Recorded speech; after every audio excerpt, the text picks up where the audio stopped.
చిత్తూరు వెళ్ళాడు చంద్రబాబు నాయుడు గారు పెన్షన్లు పంచడానికి 1వ తారీఖున. గంగాధరం నెల్లూరు అనుకుంటాను. అక్కడ మాట్లాడుతున్నాడు ఏమని, వైసీపీ వాళ్ళకి పనులు చేయొద్దంట.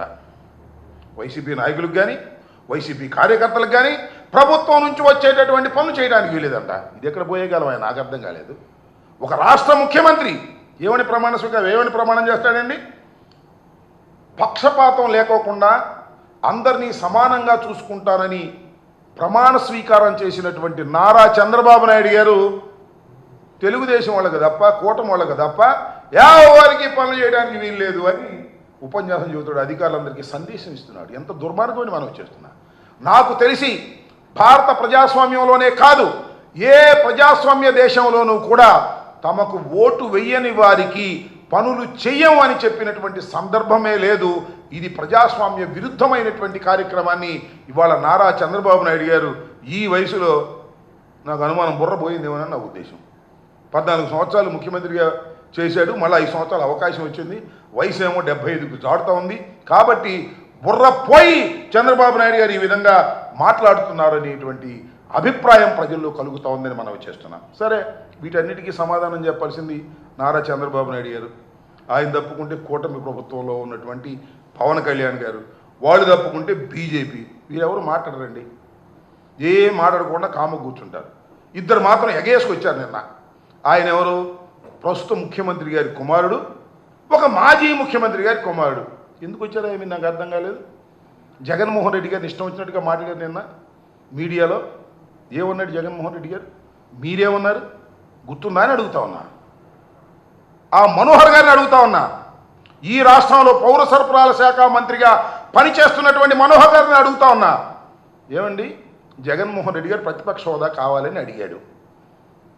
అది స్పీకర్ నిర్ణయిస్తాడు లేదా కోర్టులు నిర్ణయిస్తాయి. చట్టం ప్రకారం 1977 పార్లమెంటరీ చట్టం ప్రకారం ప్రతిపక్ష హోదా ఇవ్వవలసినటువంటి బాధ్యత ఉన్నది అని చాలా స్పష్టంగా జగన్మోహన్ రెడ్డి గారు చెప్తున్నారు. ప్రతిపక్ష హోదా ఇస్తే ప్రజల యొక్క సమస్యల్ని శాసనసభలో మేము వివరంగా మాట్లాడటానికి అవకాశం ఉంటుందని చెబుతున్నారు. ఏమంటాడు పవన్ కళ్యాణ్ గారు? మీకన్నా మాకు ఎక్కువ వచ్చినాయి, 27 వచ్చినాయి, మేము ప్రధాన ప్రతిపక్షం అంటాడా? రమ్మను ప్రధాన ప్రతిపక్షం తీసుకోమని ఉప ముఖ్యమంత్రి మానేసి ప్రధాన ప్రతిపక్షాన్ని తీసుకోమని నేను మనవి చేస్తున్నా, చెప్పమంటున్నా. అది మాత్రం కాదు, అధికారం కావాలి, ఆయనకి కావాలి, వాళ్ళ అన్నయ్యకి కావాలి. ప్రతిపక్ష హోదా మాత్రం రెండో వాళ్ళకి ఇవ్వడానికి వీల్లేదు. సరే, ఇదే విషయాన్ని మొన్న పత్రికా విలేకరులు అడిగితే ఎక్కడిగా జర్మనీ వెళ్ళమంటాడా? ఏమిటా వ్యంగ్యం? నాకు అర్థం కాల. ఏమిటా చతురత? ఏమిటా వ్యంగ్యం? ఏమిటా మాటలు? మీరు వ్యంగ్యంగా మాట్లాడితే మేము భరించాలి, మేము మాత్రం కాముగా ఊరుకోవాలి. మేము మాట్లాడితే మీరు భరించలేరు. ఏమండి, నిన్న జగన్మోహన్ రెడ్డి గారు ఏమన్నారండి? ఈ విధంగా పవన్ కళ్యాణ్ గారు అంటున్నారంటే ఏమన్నాడు జగన్మోహన్ రెడ్డి గారు? ఆయన ఏముంది, మొదటిసారి ముఖ్యమంత్రి అయ్యాడు, కార్పొరేటర్కి ఎక్కువ, ఎమ్మెల్యేకి తక్కువ అన్నాడు. దాని మీద దాని దుంపదెగా ఆ మనోహర్ గారు, అదేవిధంగా లోకేష్ గారు మాట్లాడుతూ ఉన్నారని ఇష్టం వచ్చినట్టు మాట్లాడుతూ ఉన్నారు. ఏమంటాడు? తాడు బొంగరం లేదంట ఈ పార్టీకి. వైఎస్ఆర్ కాంగ్రెస్ పార్టీకి తాడు బొంగరం లేదు. మాకు తాడు బొంగరం లేదు. జనసేనకు మాత్రం తాడు ఉంది, బొంగరం ఉంది, తాళి ఉంది, పుస్తులు ఉన్నాయి, ఎక్కడ పెడితే అక్కడ కట్టేయడానికి. మాకు మాత్రం తాడు బొంగరం లేదు.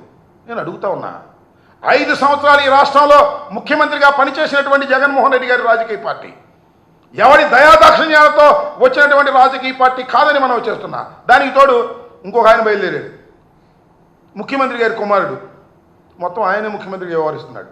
జగన్మోహన్ రెడ్డి గారు అంటే తండ్రి శవం అక్కడ ఉండగానే సంతకాల కోసం బయలుదేరాడంట. పిచ్చోడా? జగన్మోహన్ రెడ్డి గారు రాజకీయాల్లోకి వచ్చినప్పుడు నువ్వు అప్పుడే నిక్కర తీసి ప్యాంటేసి ఉంటావు, నువ్వు ఇవాళ మాట్లాడుతున్నావు. మా కర్మ అంతకు మించి ఏం లేదు. కారణం ఏంటంటే నువ్వు నారా చంద్రబాబు నాయుడు గారి కుమారుడు కాబట్టి నీకు ఆ వెలుగు వచ్చింది. చుట్టూరా ఉన్న రాజకీయ పక్షాలన్నీ కూడా నేను మనవి చేస్తున్నా, ఎవరి సంతకంతోనో ఎవరి దయాదాక్షిణ్యంతోనో రాజకీయాల్లో వెలుగొందలేదు జగన్మోహన్ రెడ్డి గారిని మనవి చేస్తున్నా. స్వశక్తితో ఢిల్లీ కోటను ఎదిరించాడు. నువ్వు మీ నాన్న ఢిల్లీ కోటతో కలిసిపోయినా కూడా, సోనియా గాంధీతో కలిసిపోయినా సరే ఎదిరించి వచ్చినటువంటి వీరుడు జగన్మోహన్ రెడ్డి అని మనవి చేస్తున్నా. 151 సీట్లు గెలుచుకొని ఈ రాష్ట్రానికి ముఖ్యమంత్రి అయ్యాడు. ఆయన గురించి మీరు మాట్లాడుతున్నారు. దురదృష్టం. నేను మనవి చేస్తున్నా. అలాంటి మాటలు మాట్లాడుతున్నాడు చంద్రబాబు నాయుడు గారి కుమారుడైనటువంటి నారా లోకేష్ గారు. ఈ విధంగా దుర్భాషలాడేటటువంటి కార్యక్రమాలు ఇవాళ చేస్తున్నారు. ఇక్కడ ఇంకో మాట చెప్పాలి.